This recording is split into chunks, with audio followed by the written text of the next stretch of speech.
Mi abuela se fue a la tienda y nunca volvió. 40 años después encontramos su voz en una cinta vieja.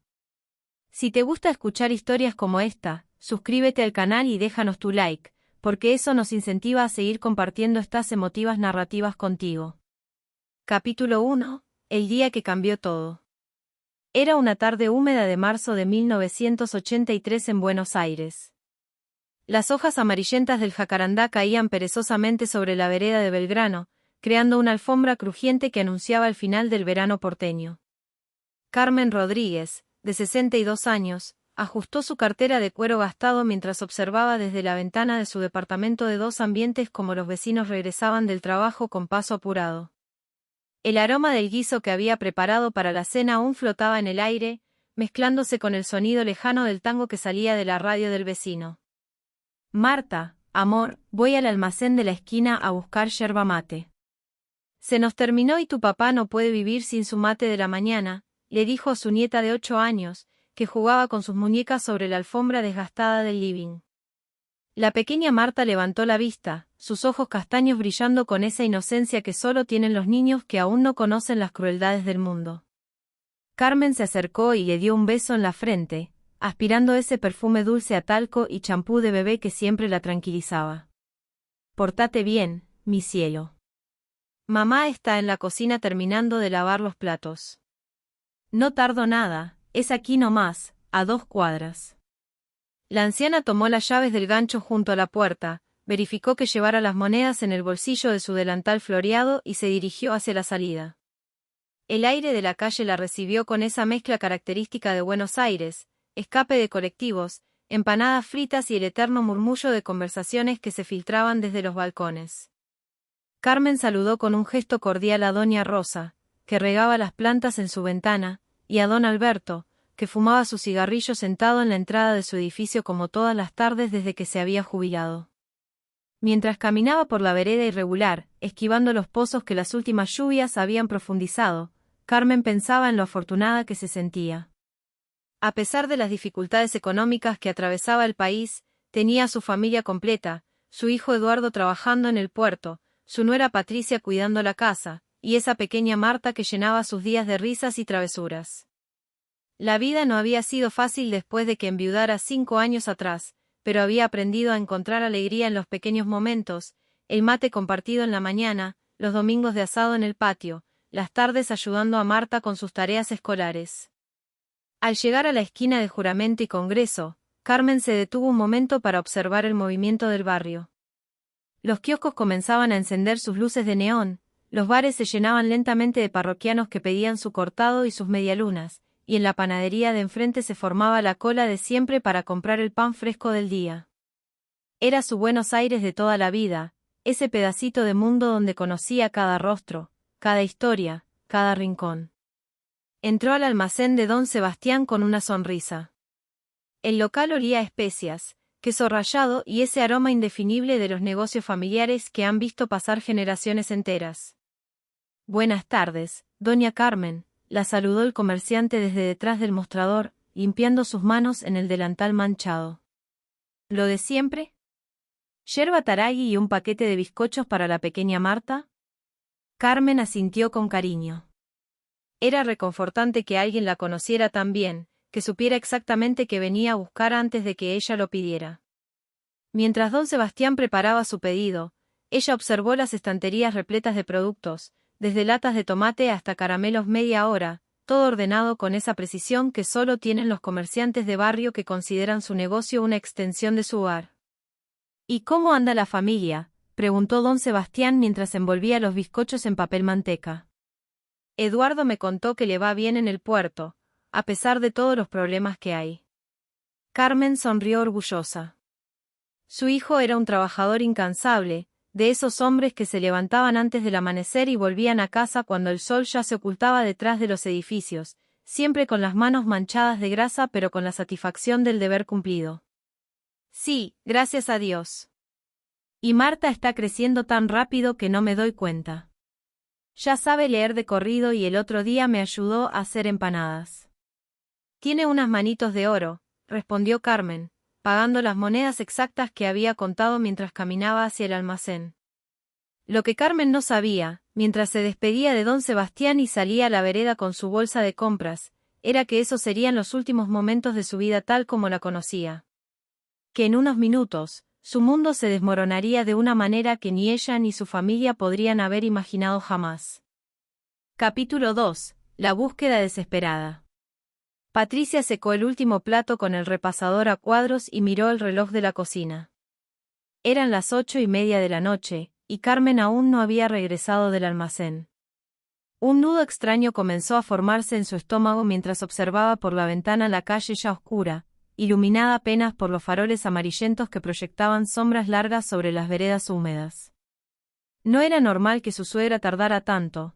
El almacén de don Sebastián estaba a solo 2 cuadras, y Carmen era una mujer de rutinas precisas, especialmente cuando se trataba de la hora de la cena. «Mami, ¿cuándo viene la abuela Carmen?», preguntó Marta desde el living, donde había armado una pequeña casa con almohadones para sus muñecas. La niña tenía esa capacidad innata de los niños para percibir cuando algo no marchaba bien, aunque los adultos intentaran ocultar su preocupación. Patricia se acercó y le acarició el cabello castaño, tratando de mantener un tono tranquilo en su voz. «Ya va a venir, amor».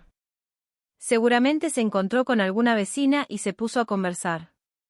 «Ya conoces a la abuela, le gusta charlar», mintió Patricia, pero sus ojos traicionaban la creciente inquietud que sentía.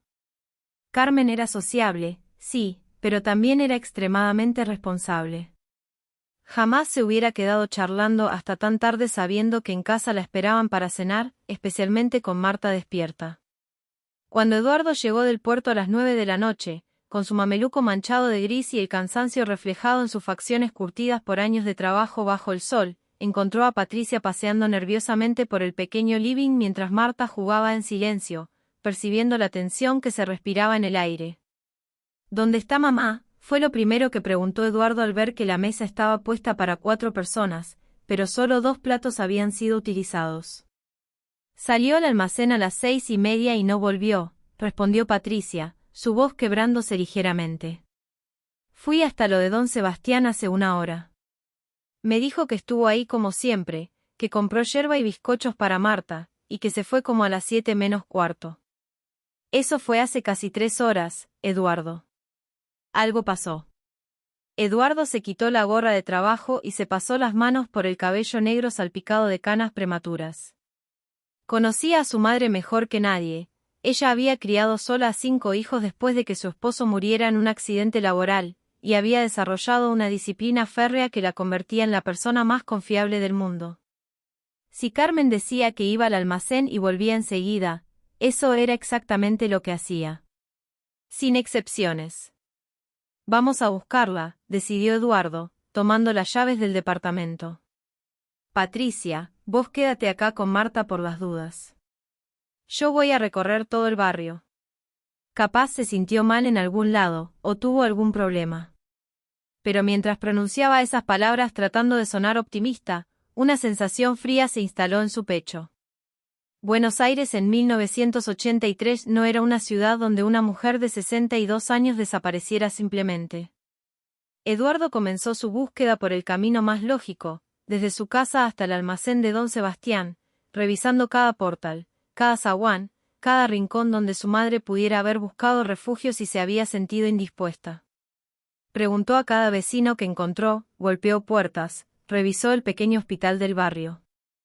Doña Rosa recordaba haberla visto pasar como siempre, don Alberto confirmó el saludo cordial de la tarde, pero nadie la había visto regresar.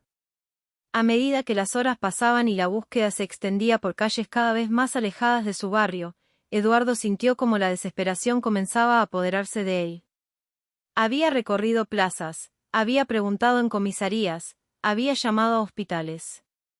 Era como si Carmen hubiera desaparecido en el aire entre el almacén de la esquina y la puerta de su casa. A las 3 de la madrugada, Eduardo regresó al departamento con las manos vacías y el corazón destrozado. Patricia lo esperaba despierta, abrazando una taza de té ya frío, mientras Marta dormía en el sofá cubierta con una mantita tejida por la propia Carmen. «No la encontré en ningún lado», susurró Eduardo, dejándose caer en una silla. «Es como si se la hubiera tragado la tierra». Patricia se acercó y lo abrazó, sintiendo como el cuerpo de su marido temblaba de impotencia y agotamiento. «Mañana vamos a la policía», murmuró contra su hombro. «Vamos a encontrarla, Eduardo. Tu mamá es una mujer fuerte. Donde esté, va a encontrar la manera de volver a casa». Pero en el fondo de sus corazones, tanto Eduardo como Patricia presentían que algo terrible había ocurrido. Algo que cambiaría sus vidas para siempre y que dejaría un vacío imposible de llenar en esa pequeña familia que hasta esa tarde había sido completa y feliz. La madrugada de Buenos Aires transcurría silenciosa, ajena al drama que se desarrollaba en ese modesto departamento de Belgrano, donde una familia comenzaba a vivir la pesadilla de la incertidumbre, sin saber que esa sería solo la primera noche de 40 años de búsqueda, esperanza y dolor. Capítulo 3. Los años del silencio.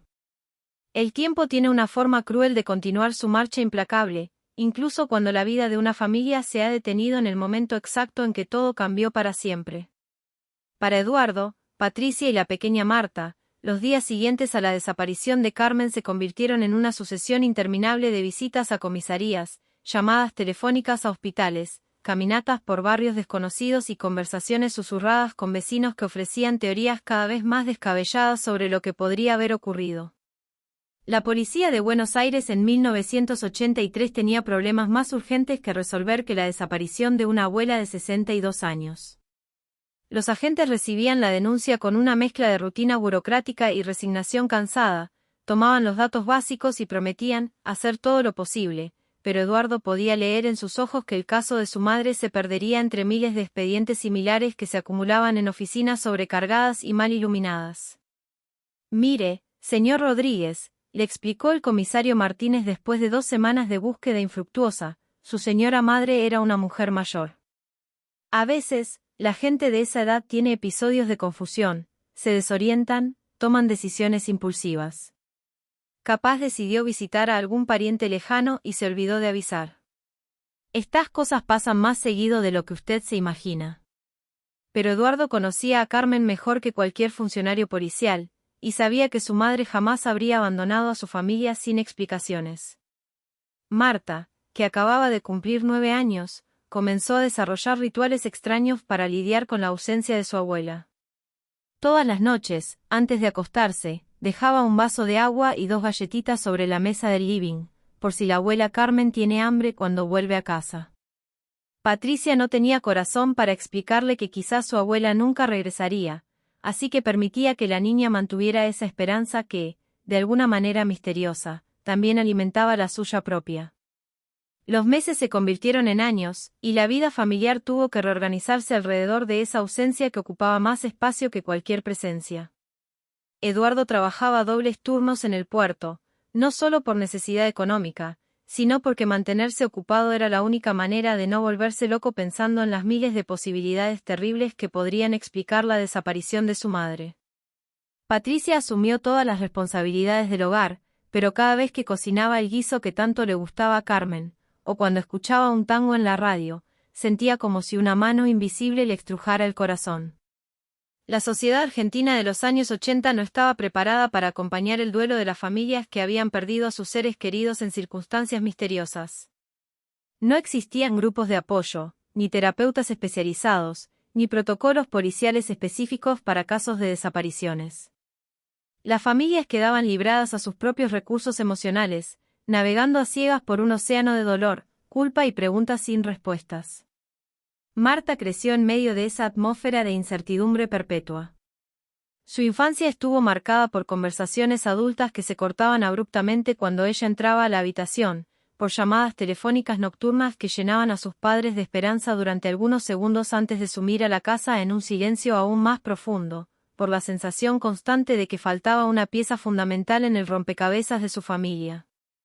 En la escuela, cuando las maestras pedían que los niños hablaran sobre sus abuelas, Marta nunca sabía qué responder. «Mi abuela Carmen se fue a la tienda y no volvió», decía con esa simplicidad brutal de la infancia, provocando miradas incómodas entre los adultos que no sabían cómo reaccionar ante una tragedia que no tenían elementos para comprender o consolar. A los 15 años, Marta había desarrollado una personalidad introvertida y observadora. Había aprendido a leer las emociones de sus padres con una precisión que ningún adolescente debería poseer. Sabía exactamente cuando su padre necesitaba quedarse en silencio después del trabajo y cuando su madre necesitaba que alguien la abrazara sin hacer preguntas. Se había convertido en la cuidadora emocional de una familia fracturada por una ausencia que nadie sabía cómo sanar. Patricia guardaba la ropa de Carmen en el ropero, lavada y planchada, como si en cualquier momento fuera a necesitarla. Eduardo mantenía intacto el lugar de su madre en la mesa del desayuno, y cada mañana preparaba un mate extra que terminaba enfriándose sin que nadie lo tomara. Eran rituales silenciosos que les permitían mantener viva la esperanza, aunque en el fondo de sus corazones sabían que Carmen jamás regresaría a ocupar esos espacios que le habían reservado durante décadas. Los vecinos, al principio solidarios y participativos en la búsqueda, gradualmente fueron retomando sus rutinas normales. La vida del barrio continuó su curso, nacieron nuevos bebés, murieron ancianos, llegaron familias nuevas que no conocían la historia de la mujer que había desaparecido camino al almacén. Solo don Sebastián, el comerciante, mantenía un recuerdo vívido de Carmen, y cada vez que alguien compraba yerba taragui, no podía evitar pensar en esa tarde de marzo que había marcado el comienzo de una tragedia que aún no tenía final. Capítulo 4. Una generación perdida. Para 2003, 20 años después de la desaparición de Carmen, la Argentina había cambiado de manera radical. La hiperinflación de los 90 había dado paso a la convertibilidad, que a su vez había colapsado en la crisis de 2001, sumergiendo al país en una de las peores recesiones de su historia. Eduardo, ahora de 53 años, había perdido su trabajo en el puerto durante la privatización de los años 90 y sobrevivía haciendo changas de albañilería y plomería por el barrio. Sus manos, antes acostumbradas al trabajo pesado pero estable, ahora temblaban ligeramente cada mañana, producto de una mezcla de ansiedad crónica y el desgaste de 2 décadas de incertidumbre emocional. Patricia había envejecido prematuramente. Su cabello, que a los 30 años era de un castaño brillante, ahora mostraba hebras plateadas que se negaba a teñir, como si cada cana fuera un recordatorio de los años que había dedicado a esperar noticias que nunca llegaban. Trabajaba como empleada doméstica en casas de familias acomodadas de Recoleta, y cada vez que veía a las señoras mayores para las que trabajaba, no podía evitar preguntarse cómo habría envejecido Carmen, qué arrugas habría desarrollado, si habría mantenido esa sonrisa dulce que la caracterizaba. Marta, convertida ya en una joven de 28 años, había estudiado psicología en la Universidad de Buenos Aires. Su elección de carrera no había sido casualidad. Desde muy pequeña había intuido que necesitaba herramientas para entender el laberinto emocional en el que había crecido. Durante sus años de estudio, había analizado su propia historia familiar con la distancia clínica que le daba el conocimiento académico, pero eso no había aliviado el dolor de crecer sin respuestas. Mi tesis de grado fue sobre el duelo ambiguo en familias de desaparecidos, le contaba Marta a su novio Lucas una noche, mientras caminaban por Puerto Madero, contemplando cómo la ciudad se había transformado en esas 2 décadas. Estudiamos casos de familiares de víctimas del terrorismo de Estado, pero yo sabía que estaba escribiendo sobre nosotros.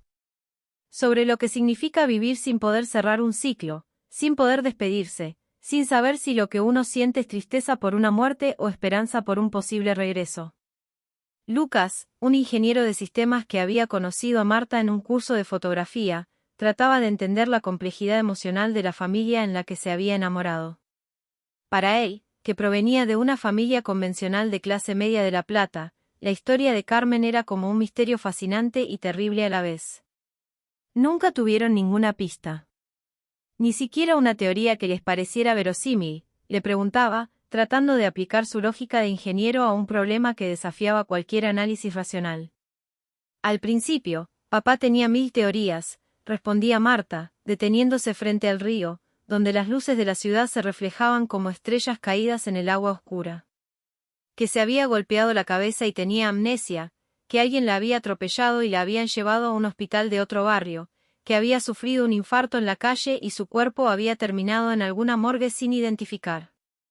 Revisó todas las morgues de Buenos Aires durante meses. Fue a hospitales de La Matanza, de Quilmes, del conurbano profundo. Nada. La obsesión de Eduardo por encontrar a su madre había consumido gran parte de su energía vital durante esos 20 años. Patricia recordaba noches enteras en las que lo encontraba despierto en la cocina, revisando recortes de diarios, buscando noticias sobre mujeres no identificadas encontradas en diferentes partes de la provincia. Había desarrollado una red de contactos extraña y melancólica, empleados de morgues, médicos forenses jubilados, policías retirados que le pasaban información sobre casos similares. Tu papá se convirtió en una especie de detective amateur, le contaba Patricia a Marta mientras preparaban el almuerzo del domingo en 2003. Conocía de memoria las estadísticas de desapariciones de personas en la Argentina, sabía los nombres de todas las Jane Does encontradas en los últimos 20 años, manejaba información sobre tráfico de personas, secuestros, accidentes. Era como si hubiera estudiado una carrera en criminología, pero sin título y sin esperanza de graduarse jamás. En 2001, durante la crisis económica más severa que había vivido la Argentina, la búsqueda de Carmen había adquirido una dimensión casi surrealista. Eduardo había perdido su trabajo, Patricia había tenido que aceptar empleos cada vez peor pagados, y Marta había tenido que interrumpir temporalmente sus estudios para trabajar como cajera en un supermercado. Sin embargo, incluso en medio de la emergencia económica, la familia seguía destinando una pequeña parte de sus ingresos a fotocopiar fotos de Carmen, a llamadas telefónicas a comisarías de todo el país, a viajes ocasionales a ciudades donde alguien creía haber visto a una mujer que coincidía con su descripción. Éramos una familia de fantasmas, reflexionaba Marta años después, cuando ya tenía la distancia emocional y los conocimientos académicos para analizar su propia historia. Papá era el fantasma de un hijo que nunca pudo despedirse de su madre. Mamá era el fantasma de una nuera que vivía en una casa habitada por una ausencia más poderosa que cualquier presencia. Y yo era el fantasma de una nieta que creció conversando con una abuela que solo existía en los recuerdos de otros. La Argentina del 2003 era un país que estaba aprendiendo a reconstruirse después del colapso, pero la familia Rodríguez seguía viviendo en 1983, en esa tarde de marzo que se había convertido en un presente eterno, inmutable, que se repetía cada día con la precisión de una pesadilla recurrente. Capítulo 5. El hallazgo inesperado. El sábado 15 de marzo de 2023, exactamente 40 años después de la desaparición de Carmen, Marta Rodríguez cumplía 48 años en una Buenos Aires que había cambiado tanto que resultaba irreconocible comparada con la ciudad de su infancia. Eduardo había fallecido 3 años antes, víctima de un infarto masivo que, según los médicos, había sido consecuencia de décadas de estrés y ansiedad no tratados. Patricia, de 75 años, vivía ahora en un geriátrico de Flores, donde pasaba sus días tejiendo mantitas para bebés de familias que no conocía y relatando a cualquiera que quisiera escucharla la historia de su suegra que se fue al almacén y nunca volvió. Marta, que se había casado con Lucas y tenía 2 hijos adolescentes, trabajaba como psicóloga clínica especializada en terapia familiar. Su consultorio estaba ubicado en el mismo barrio de Belgrano donde había transcurrido su infancia, a solo 6 cuadras del departamento donde había vivido con sus padres y su abuela desaparecida. Era una decisión consciente, necesitaba mantener una conexión física con esa parte de su historia que había marcado toda su existencia. Esa mañana de sábado, Marta había decidido hacer algo que llevaba postergando durante años, limpiar definitivamente el depósito del edificio donde aún conservaba pertenencias de su padre. Eduardo había sido un hombre que no sabía tirar nada, y después de su muerte, Marta había guardado cajas y cajas de sus objetos personales sin tener el coraje emocional de revisarlos. Lucas y sus hijos, Tomás de 16 años y Sofía de 14, la habían acompañado para ayudarla en una tarea que prometía ser más emocional que física. «Mami, ¿estás segura de que querés hacer esto hoy?», le preguntó Sofía, que había heredado la sensibilidad emocional de su madre y podía percibir cuando Marta estaba atravesando momentos difíciles. La adolescente conocía la historia de Carmen de memoria, pero para ella era más una leyenda familiar que una tragedia real. Carmen existía solo en fotografías amarillentas y en relatos que se habían vuelto casi míticos después de 4 décadas de repetición. «Sí, amor. Ya es hora», respondió Marta, abriendo la primera caja con manos que temblaban ligeramente. Adentro encontró herramientas de trabajo de su padre, fotografías familiares, cartas de amor que Patricia le había escrito durante su noviazgo, y una cantidad asombrosa de documentos relacionados con la búsqueda de Carmen, fotocopias de informes policiales, recortes de diarios, listas manuscritas con nombres y teléfonos de hospitales, una correspondencia extensa con organizaciones de familiares de desaparecidos. Lucas se ocupaba de clasificar los objetos que podían ser útiles, mientras Tomás fotografiaba con su celular algunos documentos que consideraba importantes para preservar la historia familiar. Era la generación que había crecido en la era digital, para quienes la idea de perder información parecía absurda cuando todo podía ser digitalizado y almacenado en la nube para la eternidad. Fue en la quinta caja, entre manuales de plomería y facturas vencidas de servicios públicos, que Marta encontró algo que no esperaba, un grabador de cassettes portátil de los años 80, de esos que se usaban para escuchar música o para grabar programas de radio. Era un aparato pesado, con teclas de plástico amarillo y una antena extensible, claramente usado pero bien conservado. Junto al grabador había una pequeña caja de cartón que contenía varios cassettes etiquetados con la letra prolija de Eduardo. Grabaciones familiares 1979 a 1983, leyó Marta en voz alta. Cumpleaños de Marta, Navidad 1982, conversaciones con mamá. Su corazón comenzó a latir con una intensidad que no había sentido en años. Durante toda su vida, había conocido a Carmen solo a través de fotografías y relatos. Jamás había escuchado su voz, jamás había podido imaginar cómo sonaba su risa, cómo pronunciaba su nombre, qué entonación tenía cuando contaba sus historias. Con manos temblorosas, Marta tomó el cassette etiquetado como «Conversaciones con mamá» e intentó introducirlo en el grabador. El aparato no funcionaba, 40 años de desuso habían deteriorado sus mecanismos internos. Tomás, le dijo a su hijo, ¿sabes dónde podemos conseguir un reproductor de cassette que funcione? El adolescente, acostumbrado a resolver problemas tecnológicos que para sus padres resultaban misteriosos, comenzó a buscar en su teléfono tiendas de electrónicos vintage en Buenos Aires. La búsqueda lo llevó hasta un negocio diminuto en el barrio de San Telmo, regentado por un hombre mayor que coleccionaba equipos de audio antiguos. Este tipo de grabadores es muy común, les explicó mientras revisaba el aparato de Eduardo. El problema no es el reproductor, sino el estado de las cintas. Después de tanto tiempo, es probable que se hayan deteriorado, que el sonido esté distorsionado o que directamente no se escuche nada. Pero el técnico logró reparar el grabador en menos de una hora, y cuando regresaron a casa de Marta, toda la familia se reunió en el living con una mezcla de expectativa y terror. Era posible que estuvieran a punto de escuchar la voz de Carmen después de 4 décadas de silencio, o que se enfrentaran a una nueva frustración en una historia ya demasiado llena de decepciones. Marta insertó el cassette, presionó play, y durante unos segundos solo se escuchó el ruido blanco característico de las grabaciones antiguas. Luego, como un milagro que emergía del pasado, la voz de Carmen llenó la habitación con una claridad que ninguno de ellos había esperado. Capítulo 6. La voz del pasado. Hoy es 10 de marzo de 1983, y Eduardo me pidió que grabe algunas historias familiares para Marta, para cuando sea más grande y quiera conocer cómo era la vida de sus abuelos. La voz de Carmen Rodríguez resonó en el living de Marta con una calidez que atravesó 4 décadas como si el tiempo hubiera sido solo una ilusión. Era una voz grave, ligeramente ronca por años de cigarrillos que había dejado de fumar después de quedar viuda, con ese acento porteño inconfundible que pronunciaba las «eye» como «sh» y alargaba las vocales finales de manera musical. Marta se cubrió la boca con ambas manos, sintiendo como las lágrimas comenzaban a rodar por sus mejillas sin control.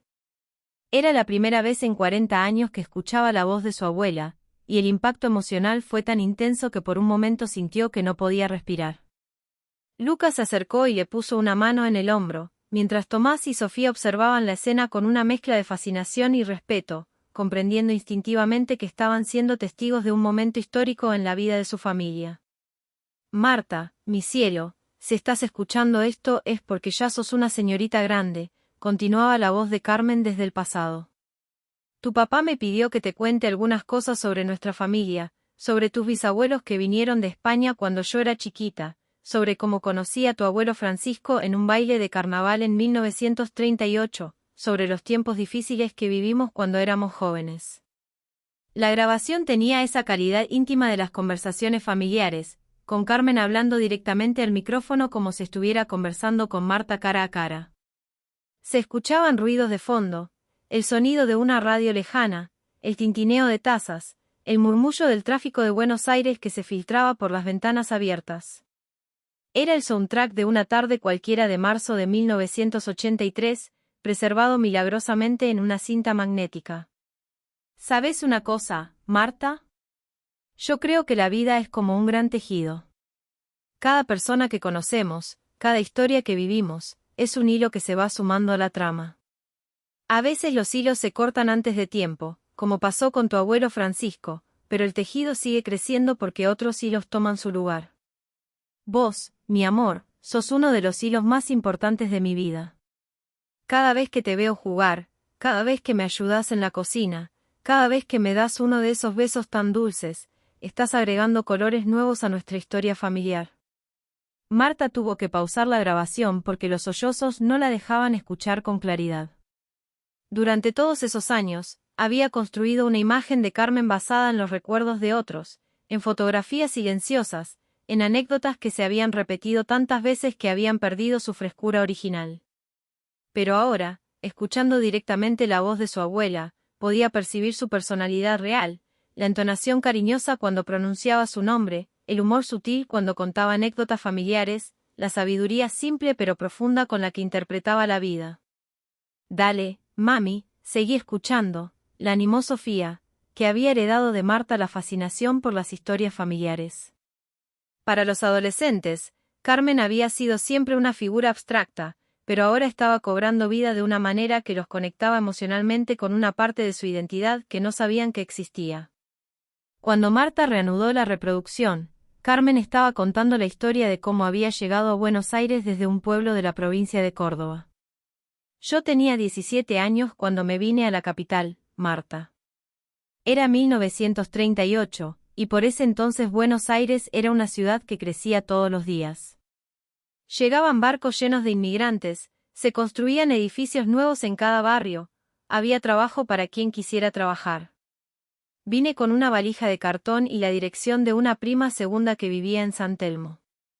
No conocía a nadie más en esta ciudad inmensa. La voz de Carmen tenía una cadencia hipnótica cuando narraba, como si hubiera sido una cuentacuentos natural. Describía con detalles vívidos cómo era la Buenos Aires de fines de los años 30, los tranvías que recorrían la ciudad, los cafés donde se reunían los inmigrantes a tocar música de sus países de origen, las pensiones baratas donde vivían las chicas que venían del interior a trabajar como empleadas domésticas o vendedoras. Tu abuelo Francisco trabajaba en el puerto, igual que Eduardo ahora. Era un hombre tan bueno, Marta.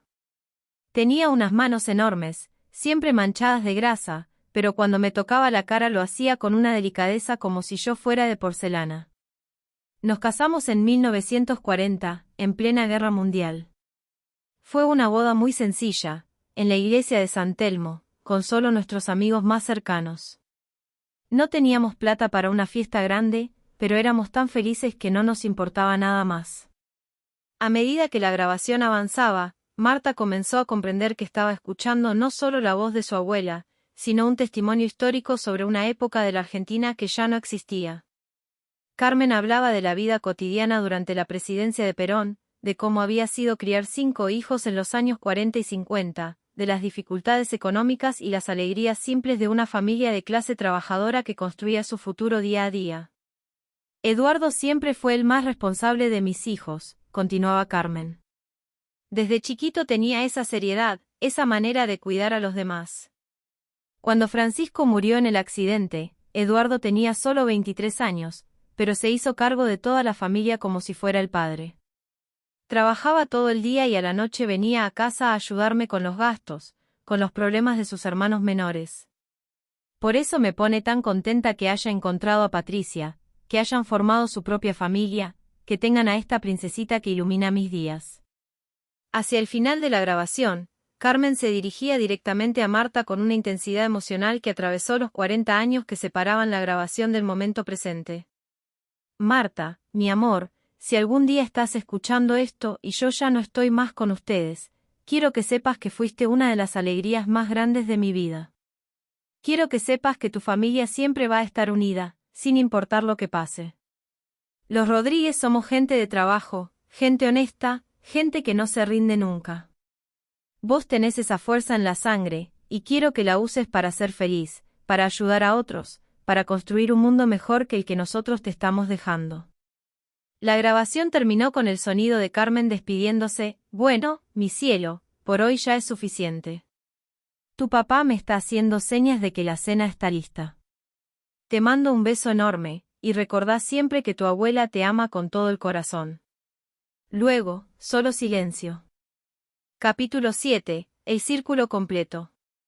3 meses después del hallazgo de las grabaciones, Marta había tomado una decisión que cambiaría no solo su vida, sino la de muchas otras familias que habían vivido tragedias similares.